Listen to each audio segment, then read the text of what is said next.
Okay, here we go. This is another episode or uh, part in the series of reading my book aloud. And I'm waiting for the watch page to light up so I can mute it. There we go. Um, Hi there, Kathy. All right, good. You can come in if needed. Hopefully not today, but we'll see how it goes.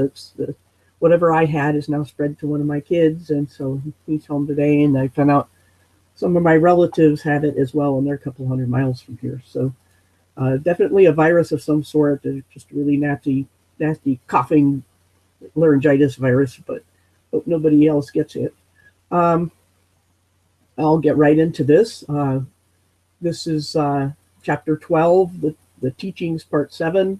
And I won't go back and explain what that means because it's extra mileage on my voice today. This one is about Paul's teaching. We finished up his teaching the people of the church of Corinth, the Corinthians. Today is the letters to the Ephesians, that is to say, the church at Ephesus, a personal friend called Philemon, the church at Colossae, also known as Colossians, and the church at Philippi, hence the name Philippians.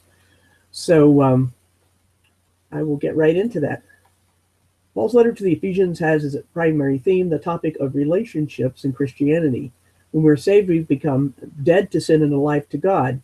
I'm going to pause right there just to say being dead in Scripture and in the culture of the time seems to be more on the idea of separation. That is to say, when someone physically dies, their body is separated from their spirit. And, of course, alive in that metaphorical sense as well means not separated. The literal sense, I mean. That's how they understood it. And so in the Bible, what we have to carefully look at the context to see if we're talking about literal or metaphorical or figurative uses of the words. And so dead to sin doesn't mean that we are absolutely incapable of sinning, as if a dead body is incapable of sinning. Some take it that way, but obviously when a person becomes a Christian, they are still capable of sinning. And yet the Bible says we are dead to sin. So therefore, the only conclusion I can draw from it is that being dead does not mean being like a physical dead body. It means that you have been separated, that your relationship with sin is not what it used to be. So this is what the Bible means when, and Paul is talking about here in his letter to the Ephesians, of being dead to sin and alive to God. Then he goes on to say, Jews and Gentiles no longer have a wall of separation between them, though neither becomes the other. That's an important distinction. Just because you are unified doesn't mean you're a featureless blob and that you've lost all aspects of your uniqueness. It just means that you are unified around something or someone. So we all relate to every other believer as a spiritual sibling, that is a brother or sister. And notice in a well-known passage, Ephesians 2:8-10, that we are saved to do good works, not that we do good works to be saved. That is to say, the order is you are saved and then you do good things. It's not you do good things so that you can be saved. It is we who are the spiritual temple, rooted in love, so that there is no more need for a physical one for Christians. That is to say, neither Jew nor Gentile. We'll get into more of that later, I think. The fact being that some people will take the fact that we are a metaphorical temple to mean that there are no more literal Jewish temples to come, and that would be a logical error. So for us, we don't need a temple, and we don't need a high priest other than Jesus, and we don't need any other sacrifice but him. And note that Jesus, as the cornerstone of this temple, is not on the roof, but at the lowest point, supporting the rest of the building, something for advocates of hierarchy to consider. And I'll just stop here to say, hopefully Kathy can just, concentrate on the chat and say hi to people for me, as I won't get to that till I in the chapter. Thanks for that. Going on, is impossible to read this letter without being impressed with the importance of humility and service. And as with the analogy of the human body, the one of a building shows that there is no hierarchy in the individual bricks, unique though each of them is. As with what Jesus had said about not so with you, this arrangement is the complete opposite of that of the world. But in spite of that, some read Paul's list in Ephesians 4, verse 11, and see a chain of command, even though the purpose stated in the very next verse is for them to build up and equip all the people with the goal of us all reaching unity in faith and knowledge. Sadly, most of our so-called Christian education never produces this ever-increasing knowledge, or we would have many teachers by now. And I will just say that all it takes in most churches to be a Sunday school teacher is to be able to read the teacher's guide. That's pretty much it. It is in Ephesians 4, 15 and 16 that we see confirmation of the idea that the head is seen as the source of life for the body, not as the boss. The head and body are one flesh. This is a common illustration of unity in Paul's letters, as the context in each case testifies. So when he describes the husband as the head of the wife in chapter 5, he is speaking of unity of substance, not a chain of command. Unity and cooperation fill the letter, and this is the context of the passage we will now examine that has been a serious source of division in the body. Beginning in verse 18, we see the beginning of a list because the structure is be filled, talking, singing, and giving thanks, supporting one another. Each of those phrases depends on verse 18 for its subject, and this is grammatically speaking, and each phrase is a description of how we behave if we are filled with the Spirit. The last one, supporting one another, is the Greek word hupotasso. We've seen that before, and once again, it has nothing to do with an enforced chain of command, but a voluntary support. Does not Jesus support the whole building? Yes, he rules it as God, but he also came down to our level in order to support, that is, lift up his bride. Verse 22 is part of the same sentence and has no verb at all, but simply adds, wives, to your own husbands as to the Lord. Most translations, I'll stop to say here, make a complete break from the previous discussion, which this verse 22 goes with, and start a new topic, a new paragraph, and say, wives, submit yourselves to your own husbands. And those words are not there. The idea of the verb goes all the way back to the beginning of the list, and this is how you mutually submit to each other. This is not one way. Paul will continue the list, but he stops to elaborate on this point. Note, first of all, the curious addition of own. After all, who else's husband should a wife be supportive of or attached to? And why is there no balancing command for husbands per Paul's custom, since they are not excluded from the governing statement, support one another? This is one of those places where a knowledge of history has a direct bearing on our interpretation of the passage. That is to say, before I read that note from the history books, that Paul's custom is to address each group, such as masters, slaves, wives, husbands, old and young. He would do that. But in this case, he's only talking about the wives in this one point. He will talk about the husbands later. But in this one point, he only talks about the wives, and we're going to find out a little bit more context here. Excuse me. And here's the quote. Abuse of wives was a common practice. In fact, wife abuse was such a problem that in the early 1st century AD, the Emperor Augustus devised a system called marriage without hand to protect women from husband abuse. The law provided that the woman and her dowry remained under the jurisdiction of her father's family.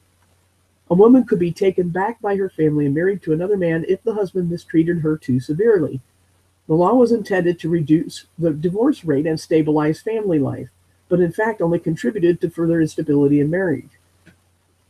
I don't know, this is their quote, I wouldn't put "and" here, but they put, an historian of the 1st century claimed that, quote, the only enduring relationship a married woman had was the one with her blood relatives, unquote, not her husband.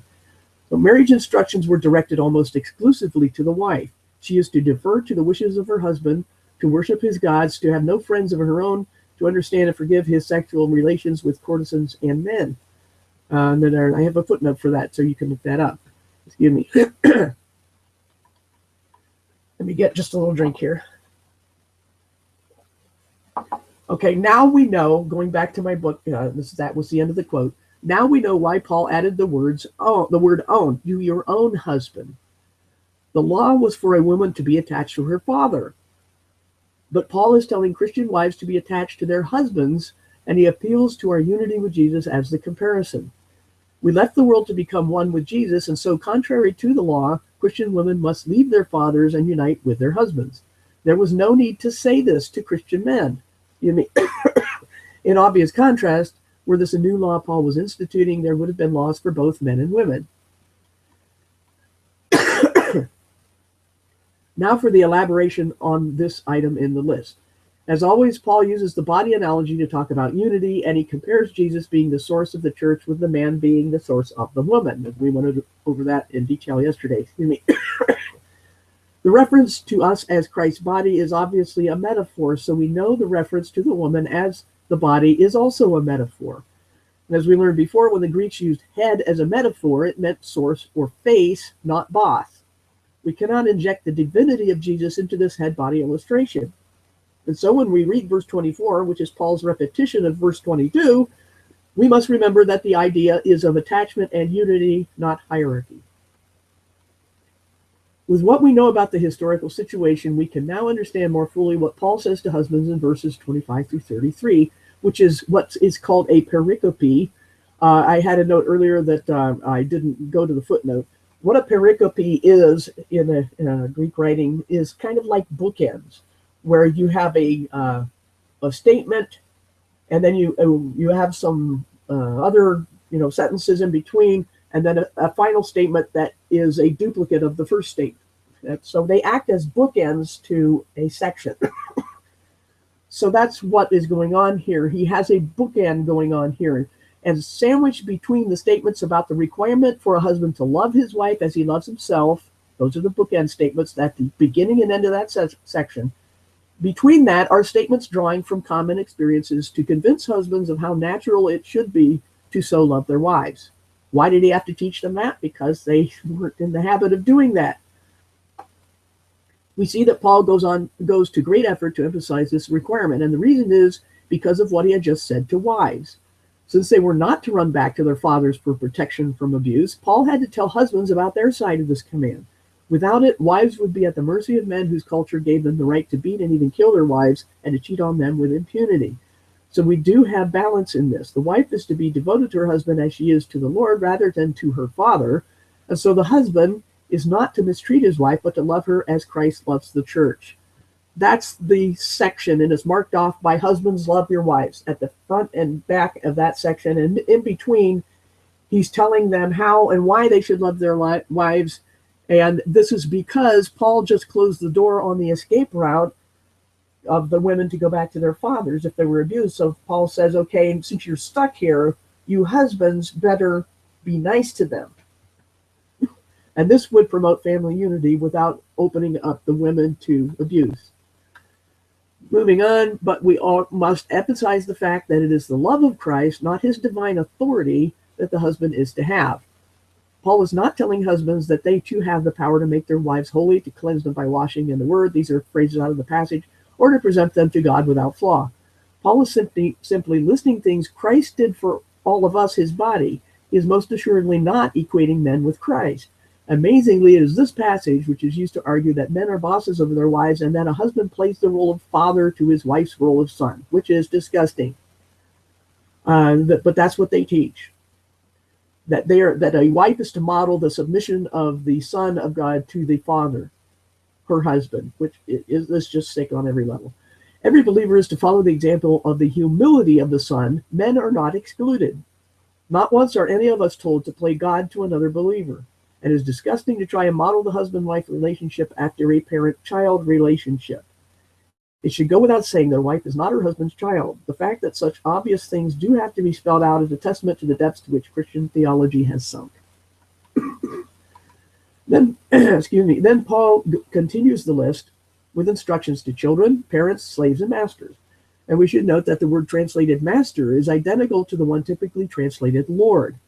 The word translated slaves is doulos as opposed to diakonos, the difference being that the doulos referred to the lowest of slaves, specifically the low-level rowers in a galley, that is to say a ship of the Roman fleet or something.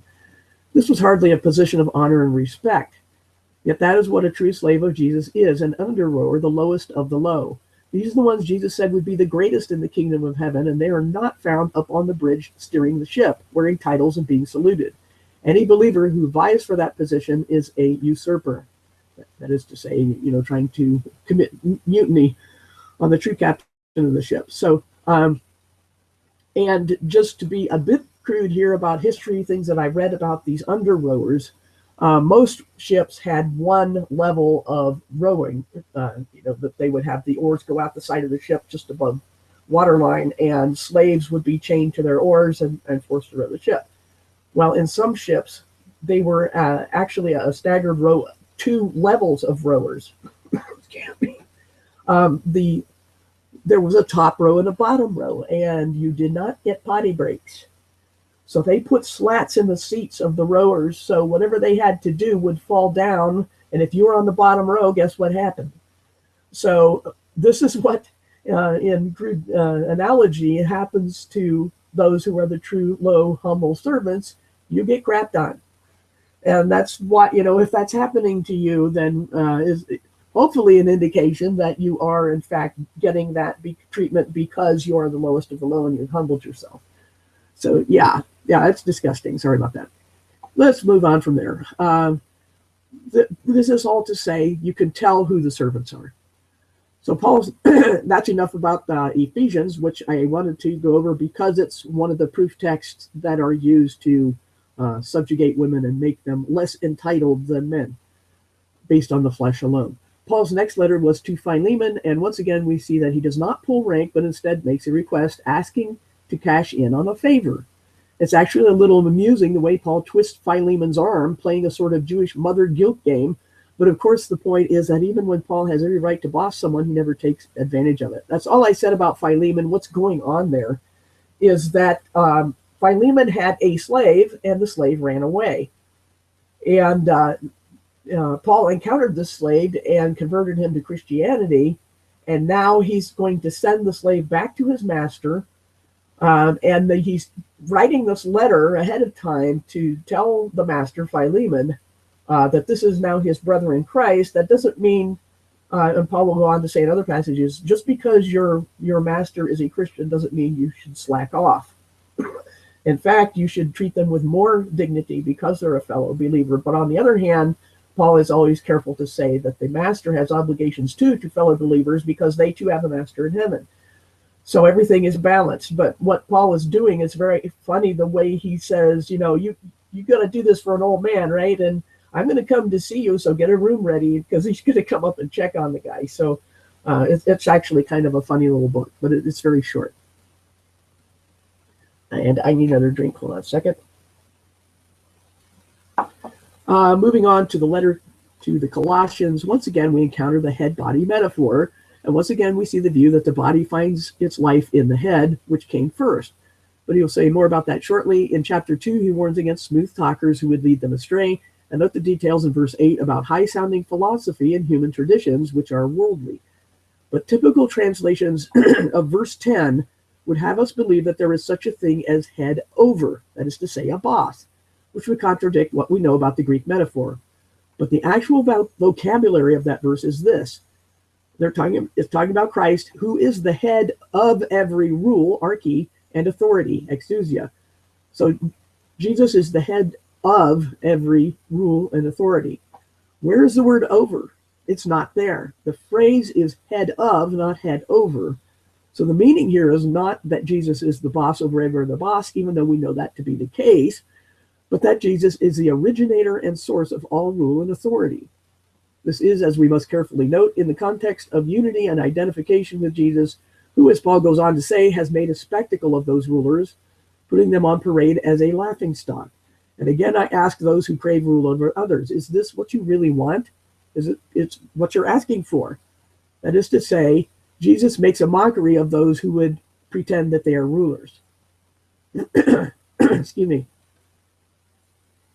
After all that about what Jesus has done for us and how we have been united with him, Paul refers back to it with therefore to show that it is the reason for our freedom and equality.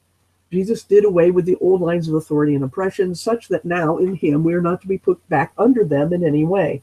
Yet in spite of these explicit prohibitions, there's much effort made to judge believers in, quote, what you eat or drink, or with regard to a religious festival, a new moon celebration, or a Sabbath day, end quote.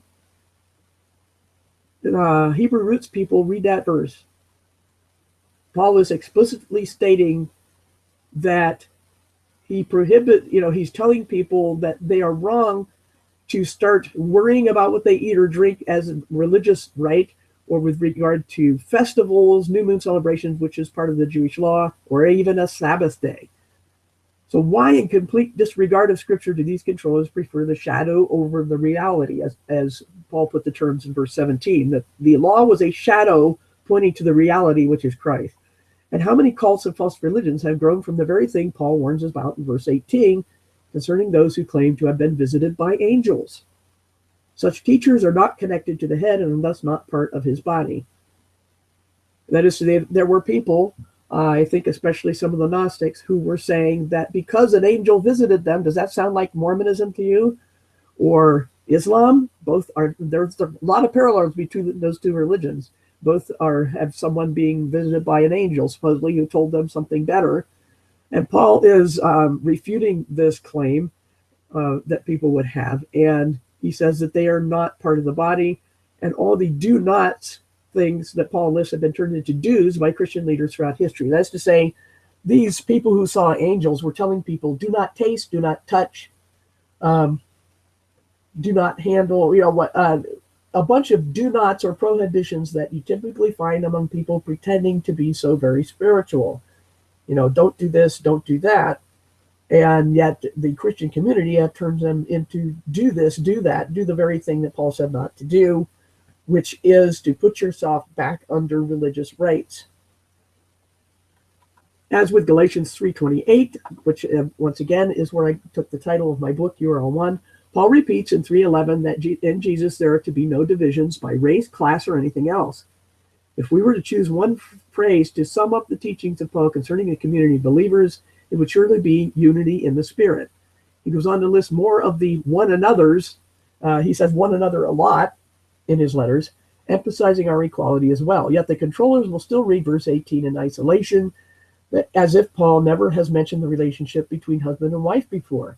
They claim that since Paul only told wives to hupotasso, which is support and attach to husbands, and husbands to love, which is agapeo, which is supposedly the highest form of love, although by the first century these various words for love had kind of blended together. At any rate, since they claim that since Paul only told wives to support and husbands to love, that this means husbands do not support and wives do not love. That is bad logic. He never made any disclaimers or exceptions in his many references to unity and equality, nor did Jesus grant exemption to anyone in the not so with you command. All believers must love, all must esteem others as better, all must support and unify. Paul is merely giving emphasis to where there tends to be a problem. That is to say, if the women are doing one thing wrong and the men are doing another thing wrong, he will correct those problems to those people, but that doesn't mean the other people are allowed to do what they were not specifically singled out for. One moment, please, for a drink. Yeah, that's just bad logic. That is to say, and I think I mentioned it in elsewhere, I'm not sure, but I'll go ahead and mention it here, that if a school classroom, the teacher says no talking without raising your hand, and someone talks without raising their hand, and she says don't do that to one kid, does that mean all the other kids are suddenly allowed to talk without raising their hands? No. That's bad logic. The teacher is just specifying to the person who had a problem.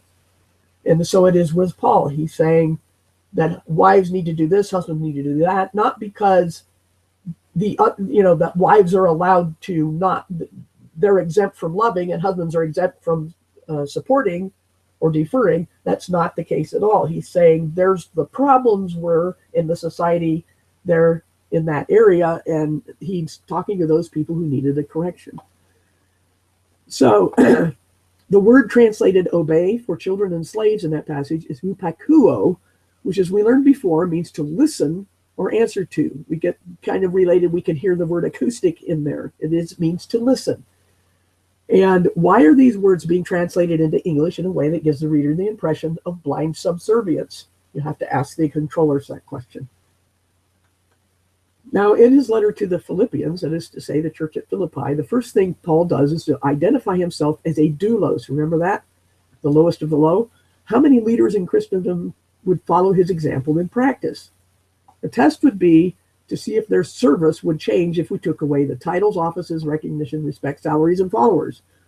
And this time, along with the whole church, Paul does mention the guardians and servants. But again, they are not addressed exclusively. That is to say, Paul is not addressing his letter to just the so-called leaders.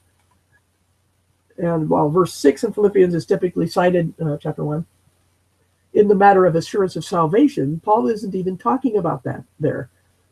He has just praised the people for their partnership in the gospel, which cannot refer to salvation because salvation is something that happens at a point in time, not an ongoing process.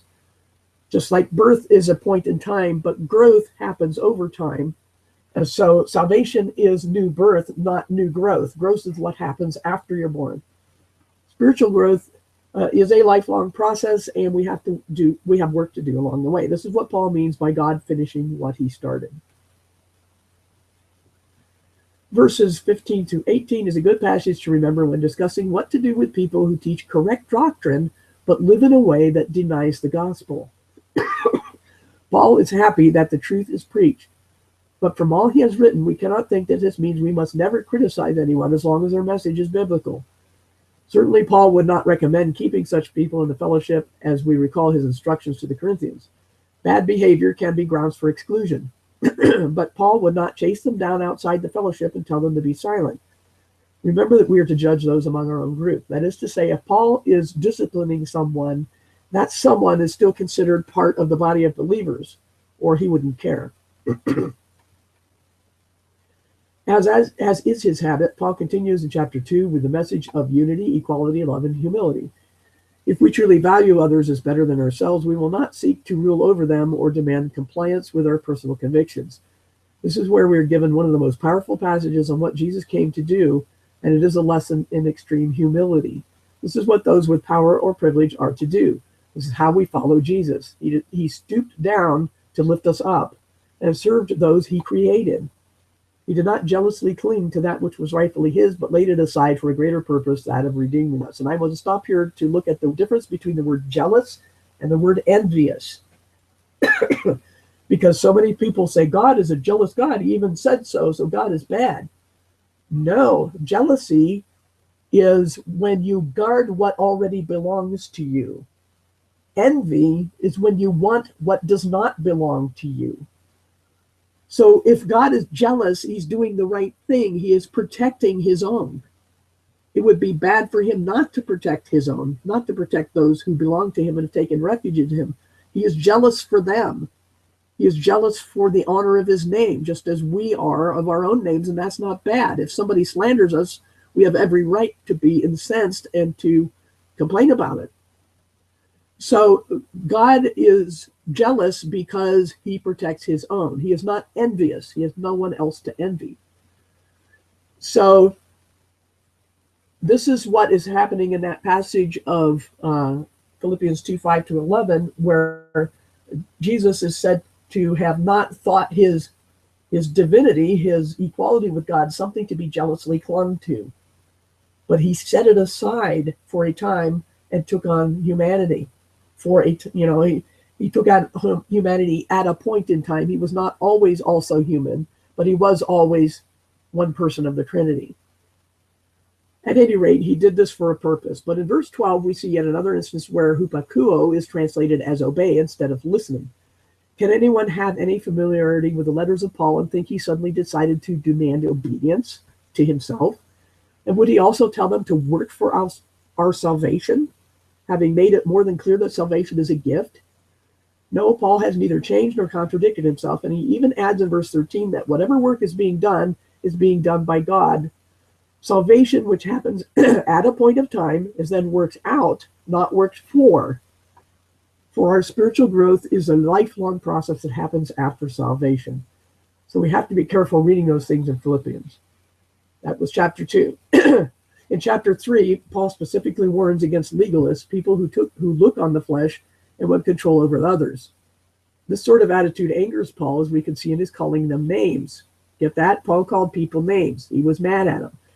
They are enemies within, and they must be strongly opposed. As Paul has had to do before, he repeats the fact that if credentials were anything, he'd have them all. But in the crudest possible terms, Paul now considers such credentials to be nothing but a pile of manure. That's its literal Greek meaning. His righteousness is not his own, and neither is ours, so no one can brag about it. And again, in verses 12 to 14, we see that Paul speaks of striving for a goal to win a prize, which cannot refer to salvation, that is a gift received by faith. When preachers keep their listeners in fear of not striving enough, of not doing enough, instead of motivating them with a desire to please their Savior, they show their ignorance of the nature of salvation, as well as the fact that works follow, not cause, salvation. I need another drink here. Hold on. In verse 17, Paul states the need for us to follow his example. Again, how is lording over in line with this? Paul never acted like a boss or pulled rank, so who is anyone else to do so? We are to keep a sharp eye on those who model the humility we see in Scripture and to oppose any who do not follow that example. In the last chapter of Philippians, Paul mentions two women who are evidently arguing about something. And we're not told what it was. Would their names be in Scripture if this was just an ordinary dispute, that is, two average women just arguing? Would Paul put that in Scripture? Or, considering the context, can we presume that these women are elders whose examples are becoming marred by their differences? Paul calls them co-workers, so I think there's contextual support for this interpretation. That is to say, the only reason he is mentioning these women is by name, and that they're having a dispute is because these are elders and they're giving a bad example by this dispute, and they need to figure it out and solve the problem and get along because they're supposed to be setting an example and living on a higher standard. All right, last paragraph in this chapter. We have nearly completed our tour of the Scriptures as they relate to the matter of power control in Christianity, and so far we still have not encountered any support for such a thing. In fact, there has been much of the opposite through both teachings and examples. If Paul really were trying to pass himself off as an authority, rule-maker, boss, alpha, or any such thing, he's done a poorest job of it. His message is one of unity and equality, not hierarchy, and its inherently divisive nature. I'm going to look at the chat now. Excuse me. Let me roll back here, and then I'm going to take a break. And I might ask Kathy, even though I could probably read, I might ask her to come in then after I look at the chat here. Let's see. Why submit yourselves? Those versions do say that, but I defy anyone to find that in the Greek. The verb is not there. Zern is being funny. Let's see. Over your head? No problem. There's a way to fix that. Wink, wink, nudge, nudge. Let's see. Very kind of you to say, Zern. And let's see. The most point is shaking up society. That's what, like I said, even in the book of Acts, Christians were eventually described as those who were turning the world upside down. And the powers that be were very upset with that. And Paul didn't know less, and just as Jesus did no less, they shake people up. But in the passage of time, and when as the phrase goes, the cat's away, the mice will play, after the apostles died out, the control freaks rose up, and it's been that way ever since. Why is the word slave used so much in the Bible? Was another Greek term. That's just their chosen terms that they used. It doesn't have as much bad connotation as we have today for it. A slave was more like an employee in most cases. And even as in Hebrew law, after 7 years, a Hebrew slave, and Hebrews could enslave each other, but they were to be set free after 7 years. So it was like indentured servitude in a way that you could work off a debt, so to speak, and that's usually what it was, working off a debt. So you worked for somebody to pay off your debt because otherwise you had no way to pay it. And the person that you were indebted to had a right to be compensated. So this was a humane way around the problem. So even though, like I said, it had the original use of the word was very crude, the way it was being used by the first century and in the writings of the New Testament this was just an expression of deep humility. And really nothing more than that. And English translations try to gloss over those words because of bad connotations in English. I don't necessarily have a problem with that, but in my translation, I think I did try to be a little truer to the Greek there, and then use footnotes to explain what was going on. Let's see. Used a term that I saw in a spoof of Star Wars by a channel called Bad Lip Reading. It was really funny. Hold on. Saw a video of the Luciferian holidays. Yeah, and that gets into an issue that maybe Kathy, you can remind me to talk about after we read another chapter about the origins of many of our holidays. I will just say now that in the Bible, no holidays are ever specified for the Christian church. Free will, yeah, the devil made me do it. There is a devil, a personal being who is called the accuser, the false accuser, the adversary, who goes around looking for people to devour. We do have an enemy. And he has underlings who are enemies, and they do manifest in various ways, and probably are in much closer contact to the rulers of the world than to the average person. But they do, especially if you open yourself up to their influence. But we cannot use that as an excuse if we're trying to excuse our sin, or to say that something we're doing is not sin when it is, and that's defined by God. That we have a lot of personal responsibility. And once again, just briefly on the matter of free will, those who don't believe in what they call libertarian free will shoot themselves in the foot by arguing about it, because there is 0 point in arguing whether there's free will when you don't believe any such thing exists, because the people you're arguing against have no free will to disagree with you. They're forced to disagree with you. Therefore, trying to convince them that they're wrong is futile. It's against your own teachings, your own belief in non-free will. All right, Kathy, I'm going to have you come in. Oh, there you are. Thank you for helping me out once again.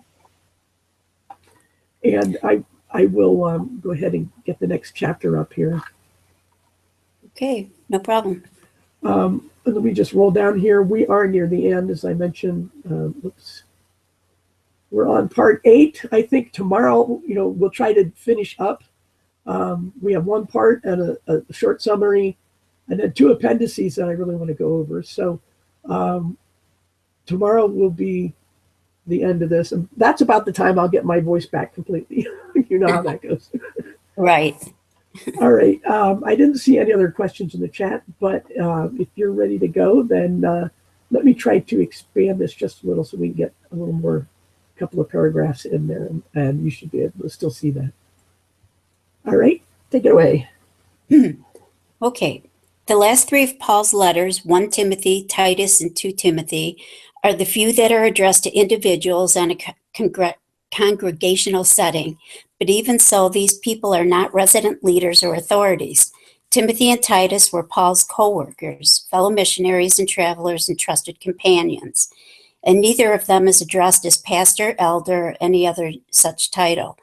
So when these letters are referred to as the pastoral epistles, it misleads people into thinking they are manuals for a CEO position in an organization.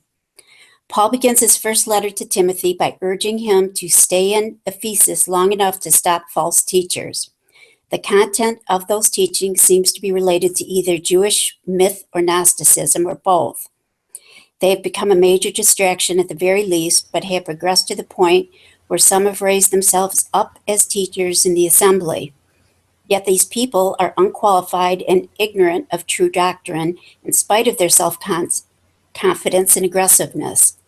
So stopping falsehood is the theme and purpose of the letter, and thus a critical component of the context. Yeah, and I can't overemphasize that, because false teaching is the whole reason for the letter, and we have to remember that as we read these passages, because especially in chapter 2, we're going to get into one of the most often used and heavily relied upon proof texts that allegedly keep women behind men. So let's go on. I think we're only going to get 1 paragraph in this window anyway.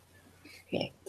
From verse 8 through 11, we can tell that this falsehood is related to law. The choice of words seems to indicate not Jewish law specifically, but law in general. But then Paul makes another important statement, that he had been shown mercy because he had sinned in ignorance when he was still in unbelief, and that what God had done for him was a pattern or example for future believers.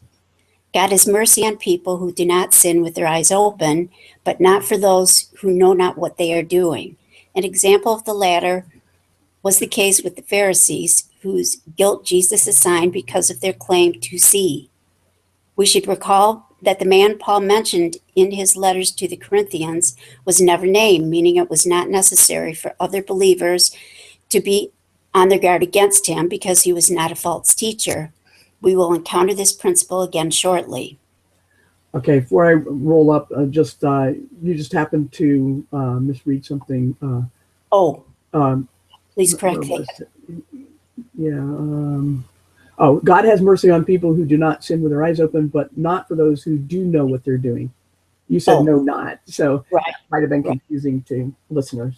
Uh, but yeah, so that just establishing the principle I mentioned yesterday as well, that um, if Paul is naming somebody, it's someone who has been deceived in some way and needed to be uh, put in a position of a learner before they could teach again, so that they wouldn't keep leading people astray. So just go on to verse 18 there. So Timothy is being charged, per verse 18, with putting an end to this nonsense and keeping with an unspecified prophecy about him. Note that in verse 19, two men are named, and Paul says he has already handed them over to Satan to be taught not to blasphemy.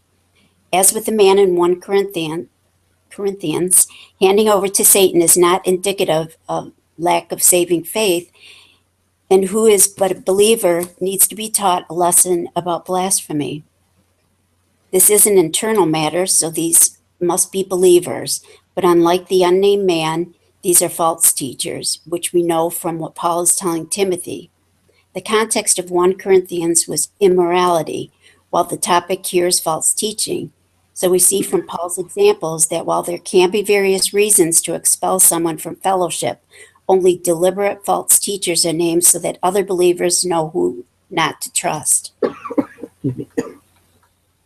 Then in chapter 2, Paul says, therefore, referring back to what he has written about falsehoods and those who promote it, he is now giving preventative measures, ways in which the people can protect themselves from future false teachings. But as we have already learned, if Paul specifies a weakness a group needs to work on, it is not a blanket endorsement for people not in that group to freely indulge in it. For example, if one child out of the class is misbehaving, the whole class does not need a lecture, but only the child who is misbehaving. And of course, this in no way means the rest of the class is free to misbehave. Yet when it comes to scripture, many interpreters do believe that if only certain people are restrained in a matter, that other people are not so restrained. This is no more evident than in 1 Timothy 2, Paul tells men to pray without contention, but that hardly means women are allowed to pray with contention. Likewise, when he tells women to be modest and moral, it hardly means that men have no requirement to be modest and moral. But it is significant that Paul assigns to Christian women at least one quality which in that culture was thought to be the sole domain of men, wisdom.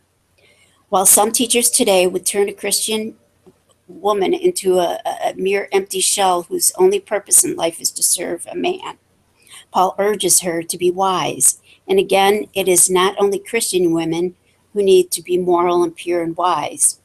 These are universal Christian virtues, not his and her virtues. All right. Now, in verse 11 through 15, we arrive at the counterpart to the controversy found in Ephesians 5. Remember that to this point, the topic has been remedies for false teaching. And while Paul will address several subtopics as he goes along, we cannot ignore the purpose of the letter as if some parts were written in a vacuum. This section is clearly a unit, being between instructions to various groups before it and a discussion of requirements for being a guardian after it. but it is in the context of stopping falsehood, not truth. That hardly seems necessary to point out until we encounter some of the desperate interpretations of this passage. First of all, Paul suddenly switches from plural, women, to singular, the woman. But as we have observed in his other letters, he does not randomly shift between the two, and he is known to use impersonal nouns when he does not wish to name someone. But many translations hide this fact and change the meaning of the passage by altering the grammatical number and even some pronouns. Here's the literal rendering. Okay. This, for the sake of those who are only listening, I will try to read this part a little bit because it's one of those hyper literal Greek word for word things. It says, "Woman in quietness, let her be learning, in all subjection, to be teaching. Yet to woman, not I am permitting, not yet to be domineering of man, but to be in quietness." So here we have woman, let her.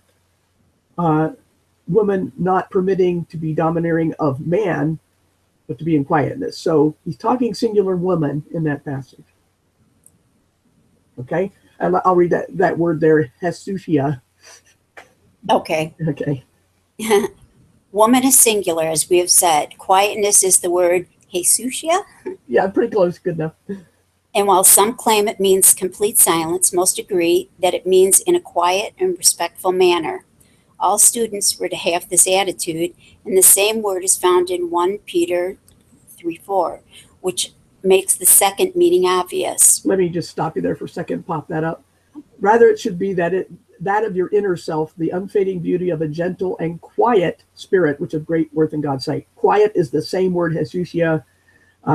He's not telling people to be absolutely silent in their spirit. He's saying be gentle and calm, actually, reserved. So there's, in First Peter where he's saying this about women. Okay, so that's the other use of the word. Then Paul commands the woman to learn, a radical idea for the time. The word for subjection is hupotage, or tage, as they don't have a soft G. Meaning the respect a student is to have for their teacher. There is no identification of the person to be subjected to or respectful of, although many presume that it must mean all women to all men. But no such thing is warranted by this passage. So this first sentence, verse 11, reads, "The woman must learn in a respectful and humble way." So the woman in question is not named, and she is commanded to sit quietly to learn. This tells us that she is teaching falsehood, in doing so out of ignorance. As per the topic of the letter, there we go. We have to know why she's being reprimanded. It's because she is teaching falsehood, but doing it in ignorance. Okay. Oops, sorry about that. Okay. Now Paul begins verse 12 with "but." So he is about to put a restriction on her. In other words, she has been given permission to do one thing, learn, but now she will have permission denied on another thing. But this sentence is in the form of an idiom, excuse me, which means a method of expression that is more than the sum of its grammatical components. Excuse me. The form yet, not yet. Don't bother reading that. Okay, means not this nor yet that. In English, we might say to a child who has violated a rule, "You aren't even allowed to go to the end of the street, much less to the concert tonight." So in other words, Paul is saying not only can't the women teach, sorry, I'm getting ahead of myself. I did explain that. Sorry, go ahead. Okay.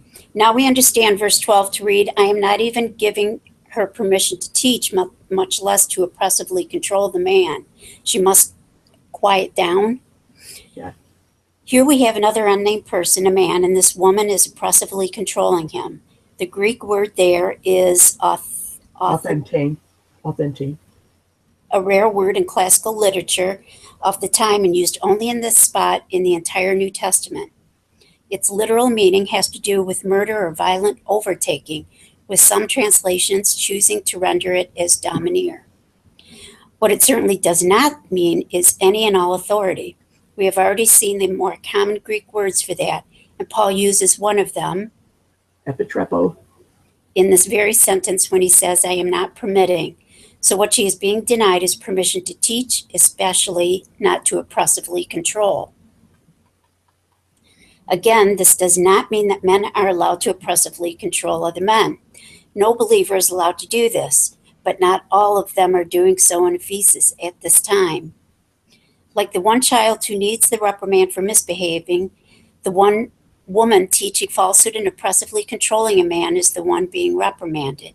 It is the worst kind of scripture twisting to turn these two sentences into a universal and timeless rule prohibiting all godly Christian women for all time from teaching truth. But the objection will come in spite of all that. In the next sentence, Paul appeals to Genesis, so this is a universal and timeless prohibition. But we know Genesis better than that, and we know Paul well enough to state that he would not make up a new law or interpretation into the Old Testament. What is the topic here? False teaching. What kind of person does Paul not name? The deceived or ignorant. What does the passage in Genesis to which he refers talk about? Deception. He writes, Okay, I'll do this again. Adam for first. The word order is really, it's like Yoda talking. Adam for first was molded, thereafter Eve, and Adam not was seduced, the yet woman being completely seduced in transgression has become. Sorry, go ahead. Note several important things here. Paul's talking about creation order, which we know from our study of Genesis has nothing whatsoever about authority. It is simply a sequence or chronology, but then he follows that immediately with, and Adam was not deceived. So Paul ties creation order to deception, not to hierarchy. He agrees with our assessment of the Genesis account. But what, we may ask, does creation order have to do with deception? Adam knew from personal experience that God had the power to create, while Eve, the last one created, did not. She was inexperienced and therefore vulnerable to the idea that she really could be like God. Let me roll up there. Sorry. Oh, that's no problem. Adam had no such vulnerability, not by his being male, but by his firsthand observation of what God could do. This makes perfect sense out of what Paul is saying here. Now turn your attention, excuse me, to the fact that Paul, right in the middle of a thought, turns from naming Adam twice and Eve once to using the impersonal noun, the woman. Does he mean, as some assert, all women? No. Paul's use of grammar in all this other writings does not allow it. And we must consider also the fact that the word for has become is in a form that means past action with continuing results. In other words, whoever the woman is, she is still in sin. Some try to twist this to mean that Eve's sin has its continuing results in the present, but that would lead us to the absurd conclusion that either Eve is still sinning or only women suffer from her sin. But what does Scripture say about the sins of Adam and Eve? At whose feet does Paul lay all the blame for the entrance of sin into the world? Adam.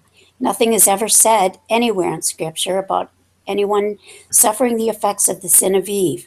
We have already dealt with the fact that God did not curse her, much less only her daughters. Yeah, it is to say there, the emphasis is that by the Greek grammar, whoever the woman is, she is still in a state of sin at the time Paul makes the writing. All right, let me hold that up. There we go. That's probably one of the biggest things I've gotten out of this is Awesome. what Adam and Eve really meant, the whole thing. Right. Now we come to verse 15, and there we see another word used hold on. The top paragraph I rolled up. Oh, I'm sorry. That's okay.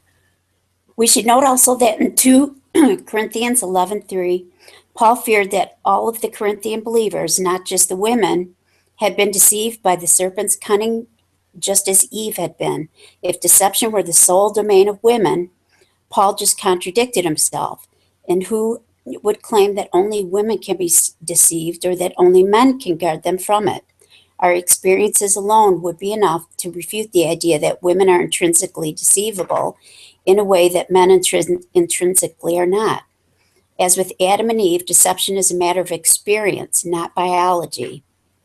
Now we come to verse 15, and there we see another word used rarely in classical literature of the time in only this one spot in the entire New Testament. Technogonias. Literally, the parenting of children. The whole verse reads as follows. She shall be being saved. That's one Greek word. Yet through the parenting of children, that's the rare word, if ever they should be remaining, who are they, we'll find out, in faith and love and holiness with sanity. What does saved mean here? Some say that the Greek word always refers to salvation from eternal wrath, but that would only be true if we knew from every instance Paul uses it. Let me start again. But that would only be true if we knew from every instance Paul uses it. That I should put a comma there. The context is clearly on that topic. Here, not only is such a thing not clear, but it would constitute a salvation by works, and works of the strongest nature. But since the topic is deception and ignorance, we can safely assume that it is those things the woman will be rescued from. And as for the parenting of children, some say it refers to the childbearing, that is, the birth of Jesus. But if the salvation mentioned here is not from eternal wrath, then this meaning for technogonias does not match. In addition, there is not one other instance in the New Testament where salvation from eternal wrath is described in terms of Jesus' birth.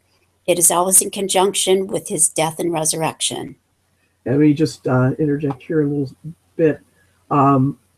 Works of the strangest nature is, of course, that she has to have sex and have children. That would be, if that's the kind of salvation Paul is talking about here, then he's saying women have to do a specific kind of work to be saved, which is about the most misogynistic interpretation anybody could have. In fact, so-called church fathers such as Martin Luther said that very thing, that's what women are for, to just bear children, and if they wear out and die because of it, I'll just get another one. That's what Martin Luther said. And he wasn't even the worst of them. And I have some, I think I read some of that earlier in the book. So anyway, I'm just explaining in that paragraph about why the word soteros, or salvation, cannot always mean salvation. It means rescue, restoration. It has a range of meanings. And so we can tell by the context and Paul's other teachings that we cannot be talking about salvation here. He's talking about restoring someone to a position of teaching from, after they've been trained or brought up or raised or mentored, would be a good modern word, by whoever they are. And I go more into that on my commentary, and I need to remember to put a link to that in the description when I'm done. But at any rate, here's the conclusion of, we're getting to Paul's discussion of that passage. So this woman, deceived and in sin, will be rescued from both through some kind of parenting or patient instruction. And as the remainder of the verse tells us, it has to do with they remaining in faith, etc. Note the shift within one sentence between she and they. Does this, as some assert, make she mean all women? No, the grammar does not allow it. For example, if we want to talk about a group of women, we might say, a woman has fallen into sin. But if any woman repents, she will. What we would not say is, a woman has fallen into sin, but if she repents, they will. Neither does Paul write so poorly as to use she, they, when he means they. So in other words, we're watching grammatical number, that is that these pronouns, pronouns have to match. And when they don't, then Paul is not talking about a generic woman when he says the woman in this passage. Oops, roll that back a bit. There we go. The only option the grammar will give us is this. She is the unnamed woman Paul has been talking about. But who then are they? The only other person mentioned in this passage is the man that this woman is controlling. Some think it could possibly refer to the whole congregation, but Paul has not mentioned them in this section, which we already determined is a unit of its own. Another aspect of the she-they question is that it is a conditional statement. That is, she will if they. whoever she is and whatever the salvation is, it depends upon the action of they. This is another obstacle for the view that Paul is talking about all women, because it would mean that women can only be saved if all Christian women remain faithful. Which raises yet another question. If the woman is unsaved, how can she remain in faith if she has not yet entered into it? They are people who are already in faith, already saved. So then we must also ask how any woman could be saved by the actions of others. The only clear and plain thing about this passage is that it becomes a hopelessly tangled mess if we think Paul is talking about all women. That was a lot of detail, so let's put these verses together in a way that does not violate the rules of Greek grammar or make Paul contradict himself. That women you asked me about must learn, and in a respectful and humble way. I am not even giving her permission to teach, much less to oppressively control the man. She must quiet down, I'm assuming that means. Whoops, typo, sorry. For Adam was formed first and then Eve, and Adam was not deceived. But this woman, being completely deceived, has fallen into sin. In spite of that, she will be rescued from her deception by means of the proper spiritual upbringing, as long as they both remain in faith and love and wisdom. Doesn't that flow? I'm sorry. Doesn't that flow? You know, Yeah. it straightens out the pronouns without violating the Greek, and it fits with what he's talking about. I mean, Right, it does.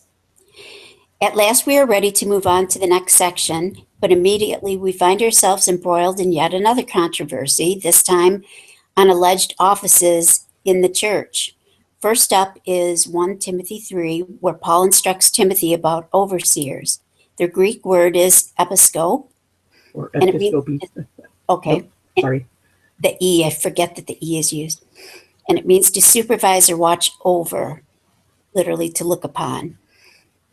But rather than the English connotation of an overseer being a boss, the Greek word is better rendered as a guardian. A guard is not a boss, but a protector watching over the area to be protected. Cities and nations do not put their kings and rulers on the perimeter as guards. While the guards are ultimately responsible for the safety of all within that perimeter, they do not have authority over anything or anyone within it. Their authority is restricted to their perimeter itself. So when scripture talks about guards, it talks about protectors, not bosses. And Paul tells Timothy that anyone, just the Greek man or tes, male in this, yeah, it's just Greek. Tes, the word for man or male, is not there, which would be aner. okay, who aspires, no, not feels called, to be a guardian has a noble aspiration. Notice that Paul uses singular pronouns throughout this passage. Verses 1 through 7, he prefaces it with anyone and does not use the a woman or a man construction seen before. So this is not a particular individual, but a hypothetical one. And though some insist that the use of masculine pronouns must denote that only males are in view here, Greek will use the masculine as long as there is or can be at least one male in the group. Also, we must understand that English is practically the only language in the world that does not make extensive use of grammatical gender. For example, in Greek, the grammatical gender for the spirit is neuter, and in Hebrew, it is feminine. That is to say, grammatical gender has absolutely no indication of biological gender. Sorry. But the objection will be raised. Verse 2 specifies that a guard must be the husband of one wife. The answer is that this is an idiom, a concept we covered a short while ago. Here is some documentation concerning this phrase. Roll that up. I'm going to have why don't I just read this quote, because give you a break, Sure. and I'll have to scroll it. Paul's instruction includes only 3 words, mias gunikos andra, as one of several requirements for being an elder or a deacon, where the plural andres is used.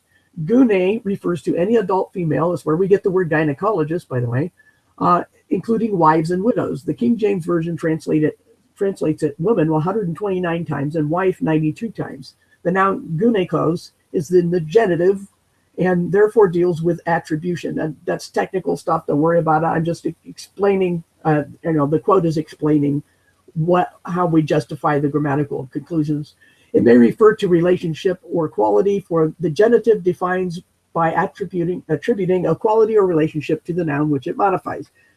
These two people define the genitive as the case which specifies with reference to a class or kind. The genitive here is used to define or describe the noun aner. So this should not be considered a possessive genitive. It's just a lot of grammatical stuff. I'm going to skip through here a little bit. In that case, the translation would be a man owned by one woman. Nor can this be considered as a genitive relationship, a man who has possessed or possesses one wife, for there's no indication within the phrase or context that that relationship is implied. It is best to understand this gunikos as being a genitive of quality, that is, giving a characteristic to the noun it modifies. The noun being modified is andra, accused of the singular of aner, and the aner is translated man 150 times. And it looks like I just lost my presentation. I will finish reading this and try and get that back. This accusative functions here as object of the verb to be. Therefore, an elder must be a man. The words one woman modify man to explain what kind, or to qualify the noun by attributing to him his character. Express quality like an adjective indeed. Skipping along here because this has got to be pretty boring. Toward the end, since the other qualification in 1 Timothy 3 deal with the man's character, and since the grammatical structure is more naturally consistent with this emphasis, it seems best to understand the phrase as meaning that he is a one-woman type of man. That's the whole point of all that grammatical terminology there. That the husband of one wife means a one-man or one-woman kind of a man. That's what all of that means, and that's how much detail you go into when you want to justify something, a translation choice like that. So Paul's talking about the guy's character, but is he still saying must be male? I don't think so. So let's read on there. Okay, I don't know what just happened there, but my whole computer just shut down for just barely a second. Okay, let me. And apparently you fell too. Yeah, I don't know what happened. Let me try to re-share the screen. Screen sharing has failed to start. Retry. I think this is a Google problem. I'm telling it to retry screen sharing. That was just weird. It's not working. All right. I guess I'll try it one more time. Not happening. Okay, I will read it. Thank you for what you've done so far. We are getting toward the end here. In other words, this person must be faithful to their spouse. So Paul, as is clear from the whole passage, is emphasizing the person's quality of character, not their flesh. And the list of qualities is that which all believers should strive for, but which any who desire to guard must have attained. And in contrast, if we take it literally, not only does this guardian have to be male, he must also be married and have children. This would disqualify Paul himself as well as Timothy. If one of the qualities Paul's list must be taken literally, that is to say, being a man, then so must the others, because being a man is not the only thing listed here. There would be no justification for excluding them. Ignorance of Greek expressions has been known to lead to such ridiculous questions as, does this mean a man can only have ever been married once, or that he can only have one wife at a time? Can he be divorced? Must he have children?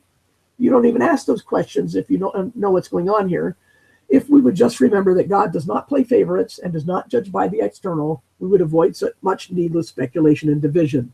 So people argue over whether Paul means everything in the list or not. And if he, at least when people are trying to be consistent, they say, well, he must be a married man, he must be a father, and his children must be well behaved. And that would disqualify Paul and Timothy, is the problem here. Let me get a drink. All right. Another point in that section is that warning against approving novices as guardians. It would be interesting to study the average age of seminary graduates, and I think such a study would show that by and large, Christianity has completely ignored this warning. And have we ever seen a pastor told to step down because his children are unruly, or because he has a bad reputation with unbelievers? The number of scandals involving such people has been alarmingly high, but we can be sure we're only seeing the tip of the iceberg. Once again, we see that these allegedly male-only verses are applied selectively, which is to say with a double standard. If the whole passage were taken literally, it would disqualify a great number of those currently employed as church bosses. Then Paul goes on to talk about diakonos, or deacons, typically transliterated for males, or when their interpreter thinks that a church office is in view, but always translated as servant when a female is involved. But in this context, we can see that Paul does address these diakonos separately as males and females. Notice, however, that just as Paul says likewise to connect the qualifications for the diakonos with those of the episkopos, that is to say the deacons and the overseers, he also uses it to connect the male and female diakonos. That is, just as male servants are to have the same quality of character as guardians, the same is true as for female servants. And it's all about the inner person, not the flesh. And I should note, I don't know if I get into that here, but I'll go ahead and just read. But the fact is that the male form of deacon is what was used for a female in the New Testament, and in one case. So that confuses the male supremacists further. Another Greek word we need to pay attention to is promistemi, typically translated as to rule. The same root word is used in Romans 16:1 of Phoebe, and we learn that she stood before many, that is, she protected them with benevolent rule. If this word does not indicate an office, then we have scriptural proof that women could hold, if this word does indicate an office, then we have scriptural proof that women could hold such an office. Male supremacists cannot have it both ways, calling a prostatis a ruler for males and a helper for females. That's what they do, and it is very illogical and untrue to the Greek grammar. That is to say, how they translate the word, they're picking and choosing, they're cherry picking, that it means rule and mastery if it's a man and subservience if it's a woman. This is not justified by the Greek text. I think, given the context of each instance of the word, that the best rendering in English is to provide and protect. And that is what Paul is saying here about anyone desiring to guard must be treating their own family. The person who neglects their own people is not fit to protect the community of believers. Whereas Paul will say in 1 Timothy 5:8, such a person is worse than an unbeliever. Notice also in verses 12 through 13 that Paul repeats the requirement of faithfulness and provision, giving us the beginning and ending of the topic. In verse 15, Paul makes a statement that can be taken one of two ways. Either he has been telling Timothy how to conduct himself, or he has been telling him how everyone should conduct themselves. Now, some take the whole phrase, including in the household of God, as that Paul is making rules of conduct for church services or sanctuaries. But not only does Paul never mention such entities, the context of this letter is stopping falsehood. So the instructions he has been giving are ways in which Timothy is to make that happen and to prevent it from happening again. The requirements for guardians are for that very purpose, as well as what Timothy himself is to do. So rather than behavior rules in a traditional church setting, these are ways of protecting a community of believers and keeping it pure. Paul even explicitly states what he means by household of God in verse 15, the church of the living God. That is to say, the same word he has described all believers everywhere, regardless of where they are meeting in houses or whatnot, he uses the same word here as this kind of a household, not in a church building. In the next section, beginning with chapter 4, Paul goes back to the main topic of false teachings. If I talk lower, it's not so correctly. Some of the hallmarks we can look for include hair-splitting legalism, the accurate meaning of hypokrisis, typically rendered hypocrisy. That is to say, the Greek word from which we get the word hypocrisy means a hair-splitting legalist, not just someone who pretends to be someone else.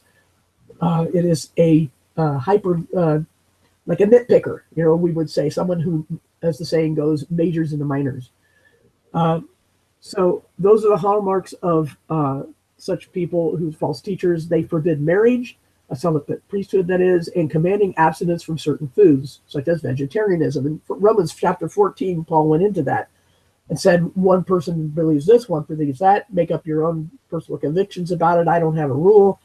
And but rule makers tend to say, don't eat this, do eat that, and to say that priests cannot be married. Paul has just given instructions about them being, about elders or guardians having children. So there goes that out the window from, especially the Catholic Church is known for that. Notice also in verse 6, Paul refers to Timothy as a diakonos, not a pastor or bishop or the leader of the congregation. And that is to say, the same word used of a woman in one case. That is what Paul is calling Timothy, a servant. Then in verse 12, he tells him to be an example, in word and deed. This is a common theme in all Paul's letters. Christian ambition should always seek the lowest place of service and the highest standards of conduct. Christianity and the world it is supposed to be affecting Christianity and the world is supposed to be affecting would be much different if this foundational principle were to be adopted on a grand scale. In chapter 5, Paul gives general instructions to Timothy to give to various groups. In verse 1, we see the word presbyteros, same word also translated as elders in many places. That's where we get the Presbyterian Church. Its precise meaning is determined by context, so when the context is unclear, we cannot impose our personal preference and call it the plain reading. And by this particular context, we can see that Paul is telling Timothy to treat older men and women with dignity. He uses both the male and female forms of the word because it is part of a list that includes all other groups of people. Now Paul addresses the situation with widows.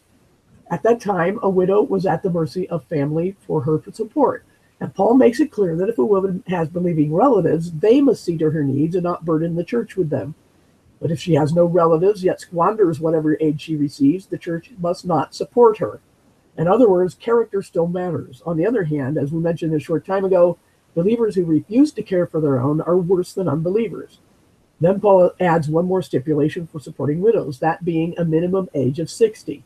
Does that mean that we are to follow this age limit slavishly and disregard all the great differences between that society and our modern Western one? Not at all. We must take these instructions in the spirit they were intended. That is the context. Yet at the same time, we must be careful to draw the line in the right place. There still is need to refuse aid to the irresponsible or to those who have family. So what I'm saying here is going to affect another section because he's giving a specific number. So later on, when he talks about guardians, are we going to take a specific paycheck or something like that? No, we're not.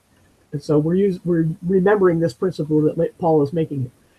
It is interesting to note that in verse 9, we see the mirror image of the one about a one-woman man. And this is describing unmarried women. The Greek words are, and I won't bother reading those, or one-man woman. The mirror image of a one-woman man. Again, no matter what the order of the words, the phrases describe character, not gender roles. Or would someone actually interpret this verse as that only widows have to have good deeds, while widowers do not? That's absurd. These, as always, are universal Christian qualities. So Paul is emphasizing the importance of character, as is his continual practice. He does not ignore the culture, but advises believers on how to conduct themselves within it. Now we encounter another controversy, starting with verse 16. Paul gives reasons for denying younger widows the support of the church, but some take him to mean that only women are prone to such things as being idle. And then I give some references that defy that, or meddling, or gossiping. How often do we see those terms only applied to women? And Paul is not doing that here. However, as those references show, men are every bit as vulnerable to such things. And remember that Paul always portrays singleness as the ideal state for a believer, such that if he is now commanding all widows under 60 to marry, he is contradicting himself. But that can't be what he means in that passage that so many people think he is saying. He's not telling the women they have to get married. Instead, remembering the context, he is still dealing with how Timothy must stop what's going on there in Ephesus, listing problems specific to them. The principles Paul uses to deal with these things can certainly be adapted to other cultures and times and congregations, but they're certainly not rules etched in stone that ignore specific situations. Now back to the topic of leaders, specifically elders. This is the word presbyteros again, but in a different immediate context, denoted clearly by the phrase in which the TNAB renders direct the affairs of the church. That's what these people are doing. But the word there is proistemi, which, as we have learned, means to protect and provide. At any rate, the main point of contention here is what Paul means by saying such people are, quote, worthy of double honor, unquote. The following statement about workers and wages is typically presumed to mean a paid position, since that's the literal and primary meaning. But again, look at the context and also ask this question. If elders get double pay, then who gets single pay? Where did Paul ever set down a pay scale? And if he had, would be consistently literal and demand that they be paid in ancient currency? The answer is right there for us in verse 19. Paul is talking about what it should take to even consider any accusation made against an elder. Remember that elders are those who have attained by word and deed a reputation as spiritually mature and rightly interpreting the scriptures. Such would be very unlikely to be guilty of petty accusations. So Paul is simply saying that these people deserve some respect. Double honor means then that no one should be quick to accuse an elder. He's talking about honor. He's saying literally the word honor. He's not talking about wages. He's using the wage payment as an illustration of what he's talking about here with honor. If these people have attained a position of respect and earned it, then if some punk comes along with a wild accusation, there have to be a little bit more strict rules for even considering such a thing. It's like a personal experience I had recently, just to use by way of illustration, where someone I knew for a long time was on his hangout, where someone else on the panel was just dragging my name through the mud. And the person I've known for a long time just sat there. It didn't stick up for me at all. I'm not saying this because of hurt feelings. I'm saying this because of this principle here, where someone you know who has established their character should be you should have their back. You should not just accept any wild accusation that comes along. Now, reading along again, but as is Paul's custom, he quickly adds balance to that statement. While it requires more than ordinary evidence to accuse an elder, once such evidence is obtained, the guilty elder must pay a heavier than ordinary penalty. That is, greater honor also means greater punishment, or as Spider-Man's uncle would say, with great power comes great responsibility. That is to say, if it's hard to accuse an elder, it's hard to acquit an elder once they're shown to be guilty. Such guilty elders are to be publicly rebuked as a warning for everyone else or possibly the rest of the elders. But rarely is this practiced. Most erring pastors are quietly shuttled out of town or their sins are swept under the rug. Even worse is the increasing habit of excusing such sins as the privilege of, quote, God's anointed, combined with making it a sin to accuse them in the first place. Again, this Mark Driscoll on Message before actually told people that it was sinful to criticize him. He apparently has never read the writings of Paul.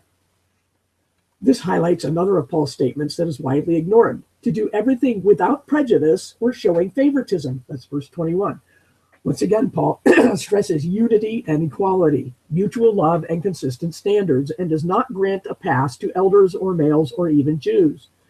Another ignored verse is 22, where Paul warns against appointing anyone to a responsible task if they are a new believer, and that anyone who does it anyway shares in that person's guilt.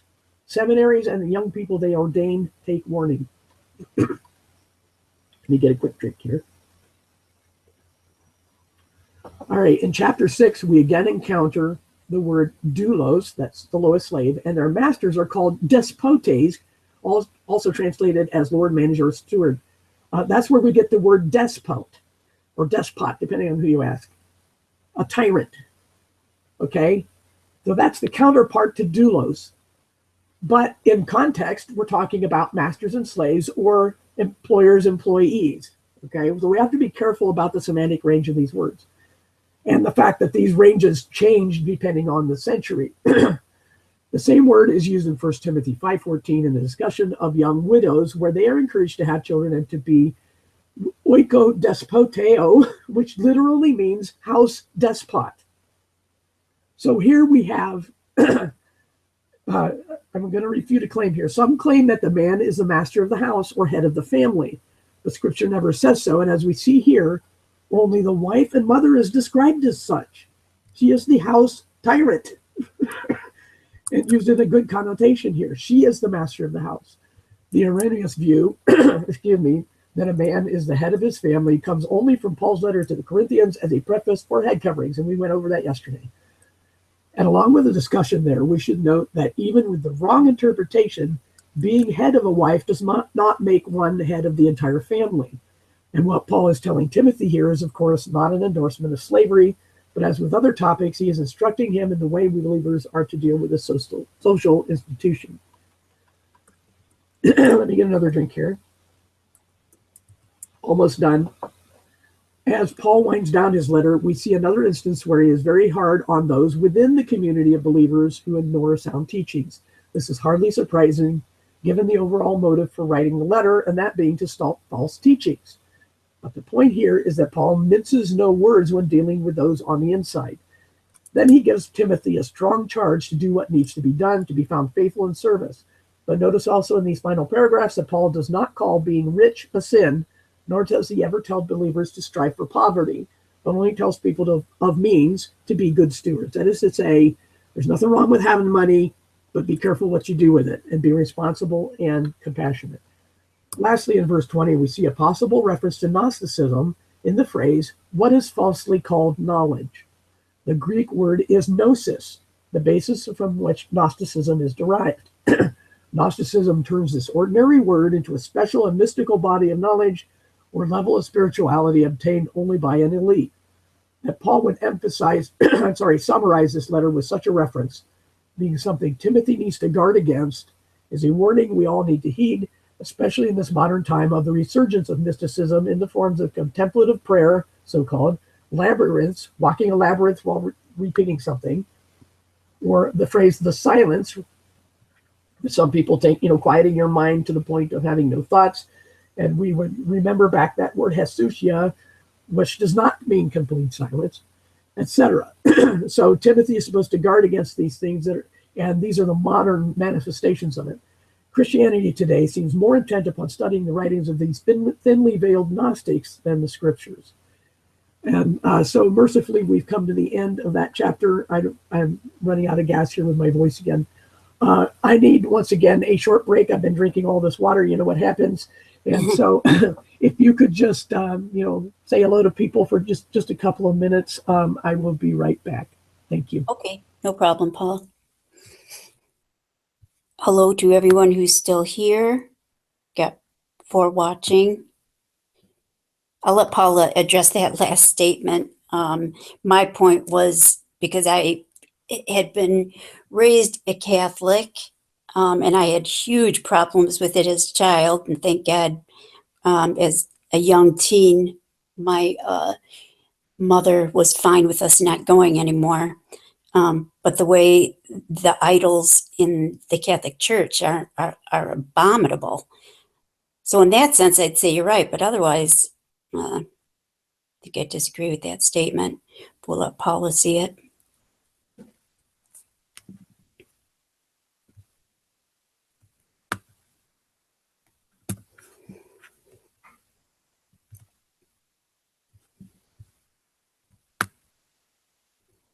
I'm a little behind on these readings. I like to listen to Paula's interpretation first and then read, because from Matthew and John I was pretty familiar with, but didn't realize I hadn't read anything beyond. So I'm realizing that the Bible is a lot different than I thought. I think I've stated that before.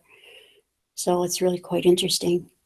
Reading it for the first time, many parts of it, except for the book of Revelation, which I made the mistake of reading as a teenager, which is the silliest thing you should do because it petrified me. It scared me, just scared me away from even further researching the Bible. Okay, I'm back. So thank you for filling in there. No problem. So next time will be the last part of the teachings to people, and then we'll try and finish up the book. If not, it will be finished up. I hate to wait till next week, so we'll just try to motor through it there. Okay.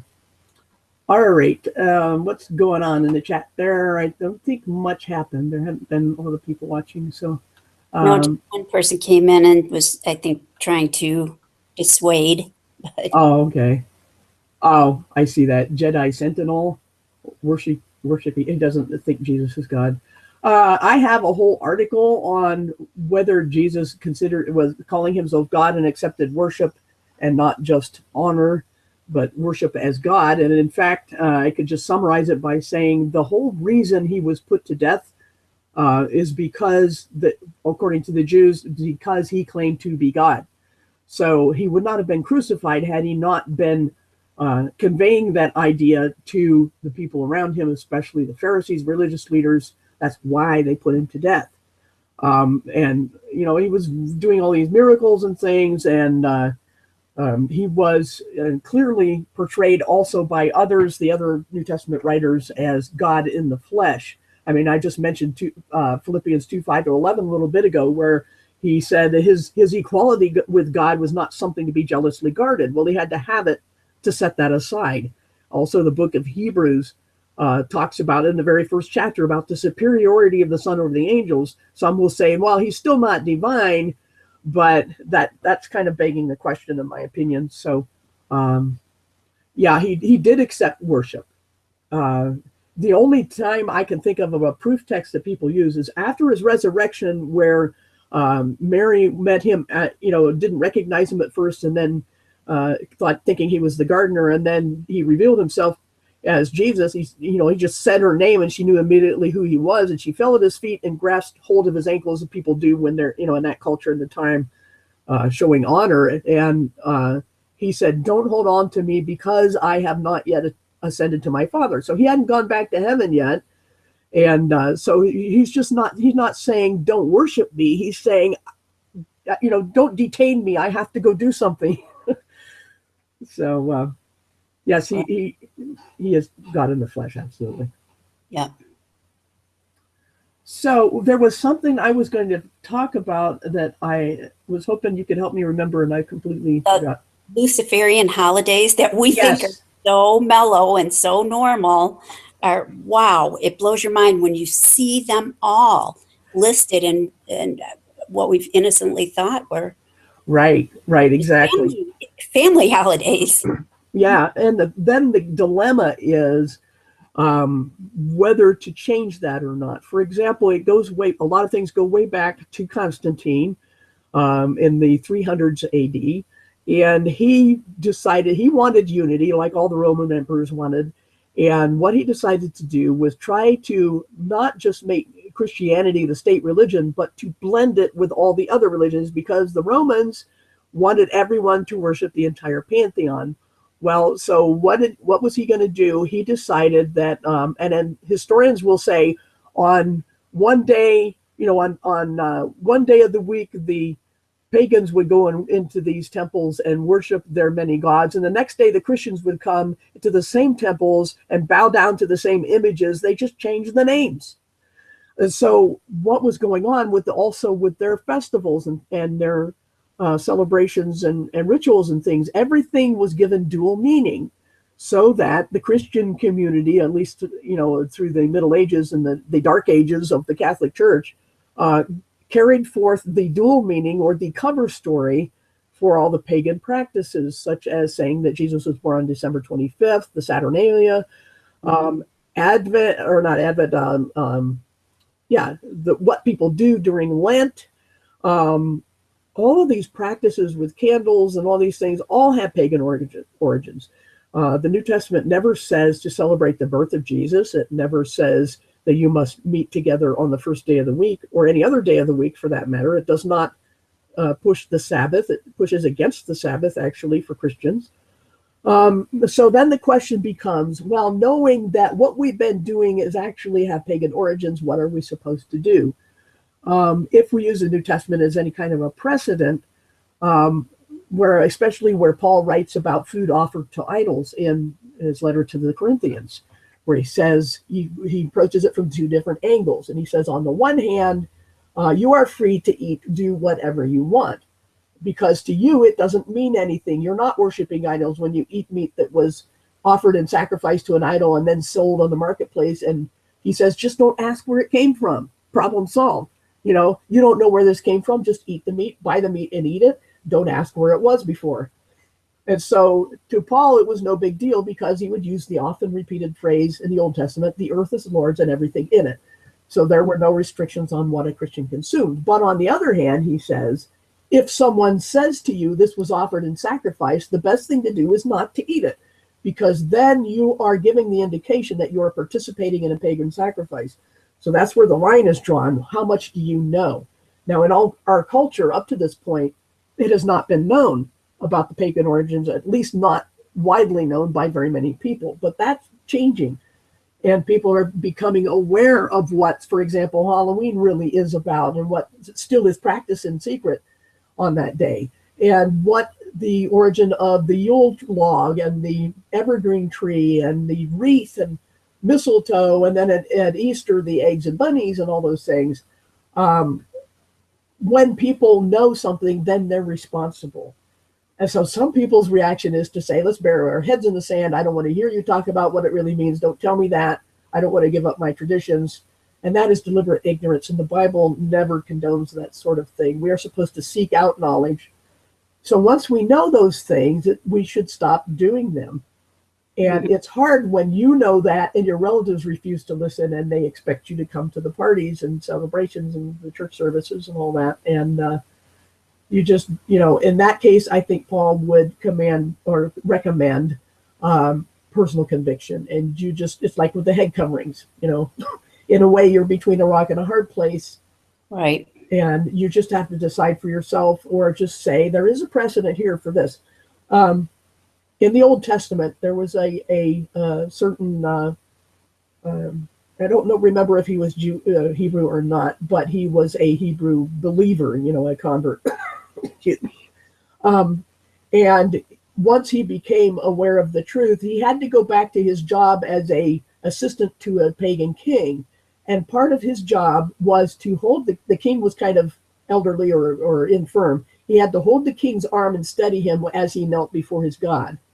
So what was this righteous man supposed to do? And all he would say is that he would be able to pray to God and ask for forgiveness for having to do this thing and helping a king bow before a pagan god.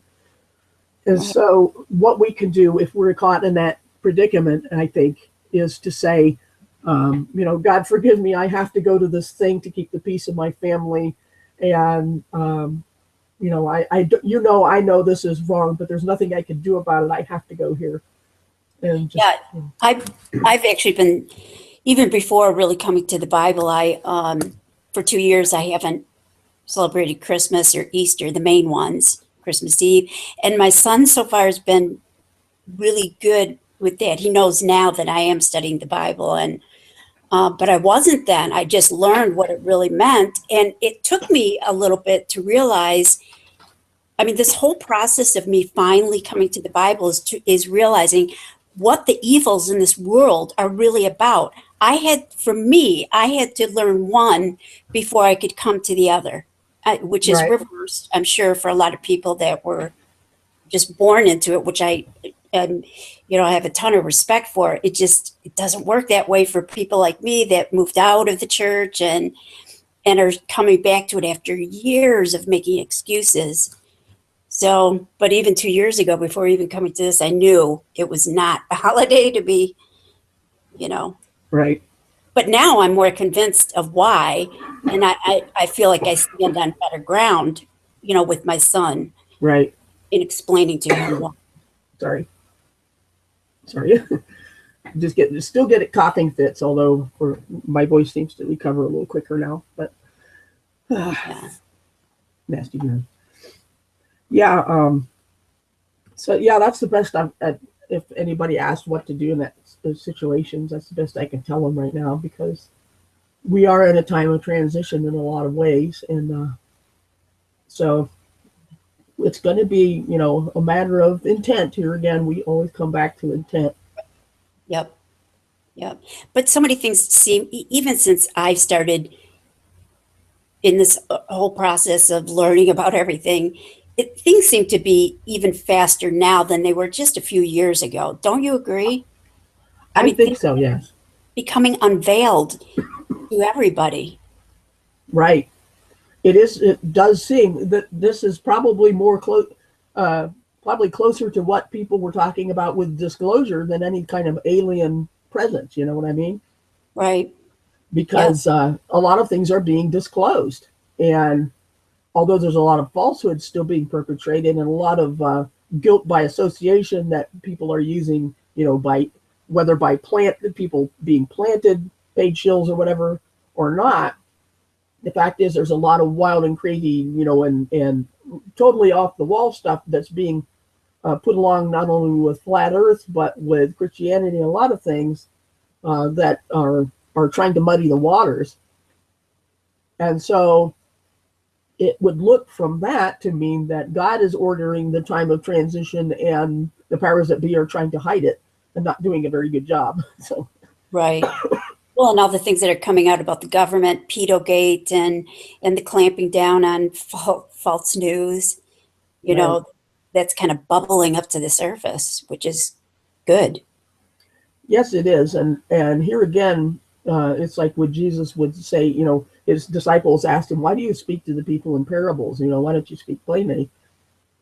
And he said, "Parables kind of, if I to paraphrase him, are sifting people between those who are able to wake up and those who aren't, because those who are awake will be looking for the application of those things and understand what he's getting at when he makes these illustrations or object lessons is what parables really are, and those who won't."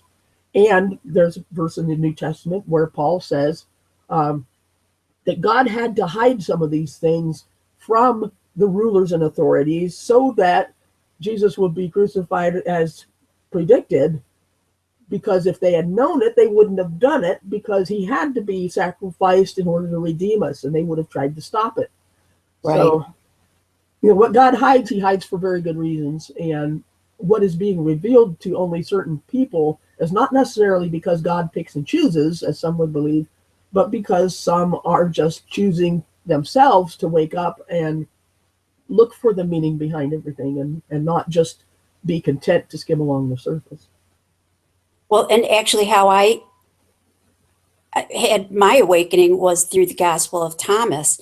I mean, that hit me. It was May 3rd, 2014, and I was just starting to look into 9/11, ran across this, and I don't know what made me read it, but it hit me like a lightning bolt, where literally, have you ever seen Crow's lunar wave? Literally, that Yes. felt like it went through my body. From that moment on, I saw all these things after reading that. I couldn't even look at a TV for weeks after, because it was I was too sensitive to it. I could see the wavelengths, and Hmm. my microwave broke that day, and my watch and my phone. It was Wow. unbelievable. I don't know what it was about, but it set me on this road. It's taken me a long time to get to the point I'm at now, but it was through a gospel that got me here. I don't know how accepted that Gospel of Thomas is, but wow, it was a lightning bolt that totally changed me. Yeah, God will use just about anything, even the patently false sometimes, to reach people. And with the Gospel of Thomas, it's been a long time since I looked at that, and I get it mixed up with a couple of other things sometimes. But if I recall accurately, it does have some good things in it, but there are other things, such as, I think that's the one where they had the disciples saying, "Well, we have to make Mary a man in order for her to be saved," and that's ridiculous. Oh, I don't remember reading that. What I got out of the most of it was separating, because I could not separate the Bible from religion. I could Uh, not do it. That's what got me to realize the beginning. But then it still took me a couple of years to still pull that apart, because I was entrenched by the Catholic Church. That scares you when you're a child, and you right. can't step foot in another church. Be careful about reading the Bible. I mean, all this garbage that you don't realize is still stuck with you, but really does stick with you. It does, and that's very early conditioning. And I Yep. know so many people who've been very badly damaged by it. Yep. Um, Not to say that every Catholic is, the same. I don't like to be painted with a broad brush either, but that so many people have been, had a tough time getting out of it when they realized something was wrong with it, because of how early the conditioning starts, and the fear and the top down authority that don't read the Bible yourself, it'll just lead you astray. You'll need our magisterium to be your infallible interpreter. And that's why in times past, when they have more power with the state overtly, they would have these crusades, or not crusades, inquisitions and things, where people would be tortured and killed for reading the Bible, or for, like, a person such as Tyndale, after who a Bible publishing house is now named, who was burned at the stake for putting the Bible into the common tongue at the time. So, yeah, they have. The Bible was hardly ever mentioned, though. When Right. as much as I remember the Catholic Church. I didn't really come across the Bible until I met in my teens some born agains, I guess if you'd call them then. Okay. So and I remember that I hardly remember it, but I did what they told me to do to be born again. It was just a very short period, but then forgot it for decades. Hmm. You know what I mean? Right. So yeah, it's interesting how everything is like this in so many ways. Right. Yeah, it takes a crazy path sometimes. It does. A painful one too. Yeah. Old painful juts in there. But for some people that's what they need. And at some point I did. I need to be smashed over the head, so to speak. Mhm. Or what some people call 2x4 counseling. Yes, exactly. So Yeah. Yeah, it's one size did not fit all, that's for sure, when it comes to people waking up for one thing or one reason or another. right. So, And the thing was too, in that I went totally in the wrong direction, but it still got me to where I needed to. That's where I went into the Gnostic New Age phase for a very little bit because I couldn't quite discern good sites from bad sites yet. While I was right, looking into so many things, I mean, I quickly, compared to many that, if it wasn't for those that have worn a path for those of us coming into it later, I mean, wow, it saved me years of study and heartache, for those that have set the path before. So I right. got relatively quickly through a lot of that and realized how to discern things better. Yeah, and that's the value of listening to a lot of different people from a lot of different backgrounds because everybody's going to have a blind spot. Everybody's going to have a prejudice or whatever. But that's why I do the same thing with Bible translations. You get a whole bunch of them from different perspectives and then compare them, and then you can kind of get an idea of where the prejudice are in various, in each one, and get to the truth of it. And the same thing with Bible teachers. Um, you need to look at a lot of different people. I tried to do that in writing summaries of things that I have, but there are other people who totally disagree, and they'll cite some scholars, and we could have scholar wars if we wanted to, Right. experts on this or that, and pit them against each other and never reach a conclusion. Um, and in the end, it is a personal decision, but it should be an informed decision. And you do that by a lot of hard work. And what I'm hoping to do with the book and other things is to make that a little easier by saying, look, I found sources for this, that, and the other that are always coming up in conversation, and try to save people a little time, if nothing else. Well, it besides for, I mean, I'm getting a lot out of it, but on top of that, the Bible I have that was just given to me a couple of years ago has all the worst possible changes. Do you know what I mean? So Right. hearing you have these is really good for the particular Bible I have. I'm going to have to get. Yeah, that. Let me see if I can present again. I mean, maybe it'll work this time. Oh, no. Booey. Because I have the NIV and then I have the Catholic one, and I'm not touching the Catholic one. So it's the NIV I've been going to. It's a decent translation. People trash it. They say only the King James, and I'm like, you need to do more study because, at the very least, it's just a human translation. It is not. It did not Right. fall from heaven on golden leaves or anything like that. But I was going to show on my translation website what an interlinear is and how it can help you see the original languages, even if you can't read them yourself. So I made heavy use of those, make sure, because I'm no expert in Greek and just know enough to use the tools. And so, but they made it very handy for me to see, things that I might have missed in the originals. So I will put the link in the description. I have to remember to do that. Well, and your writings are so extensive. I mean, and I have a bunch of links saved that can get you from one to another. Wow, how long did it take you to do all this? You've just been doing it for years and years, accumulation.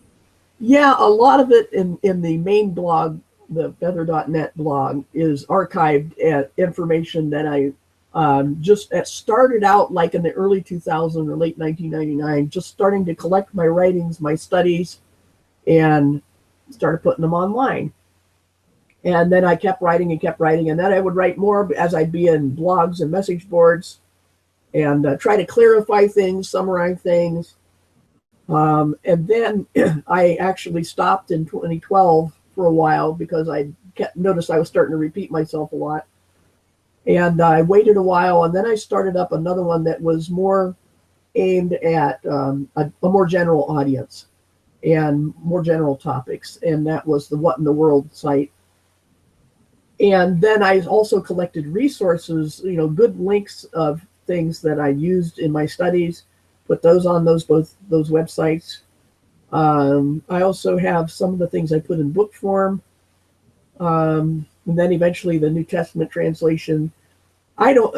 I think it was around 2005 or so I started to doing the translation, and the books were kind of weaved in and out of there. I would burn out on the translating work; it was so tedious, and then do some other writings on a topical thing and come back to it and back and forth. And eventually I would say, you know what, I got enough material here. I could write a book. So that's what I Yeah, did.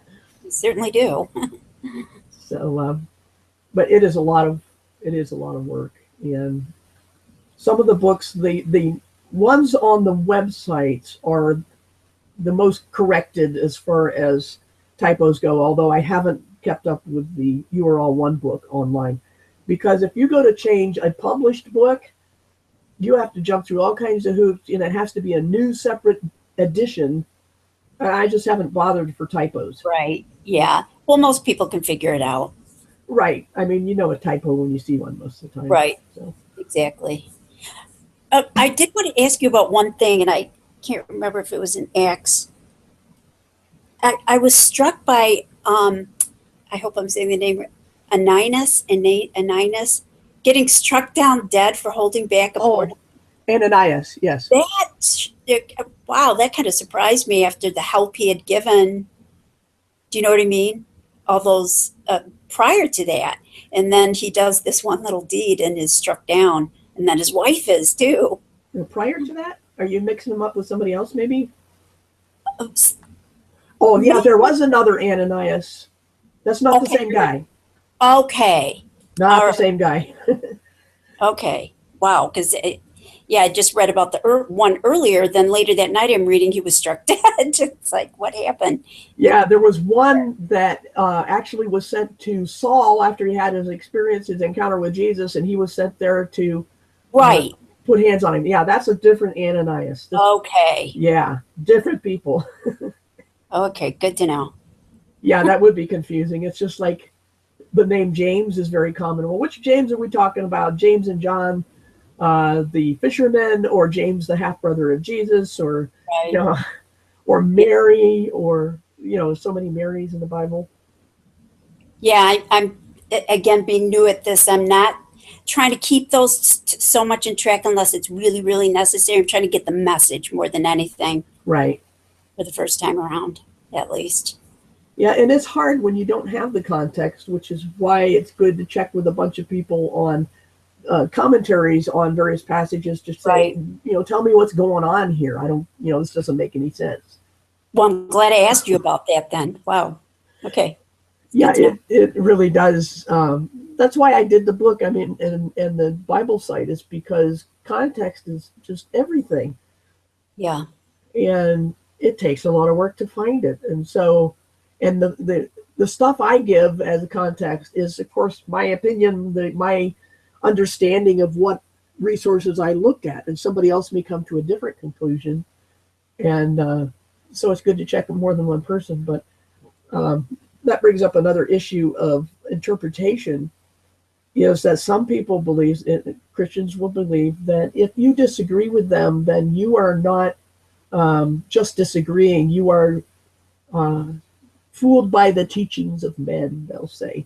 That your interpretation, because they can point to someone in history who first voiced that understanding, then that person was making it up and is a false teacher, and you are deluded by this person or someone who told you about it.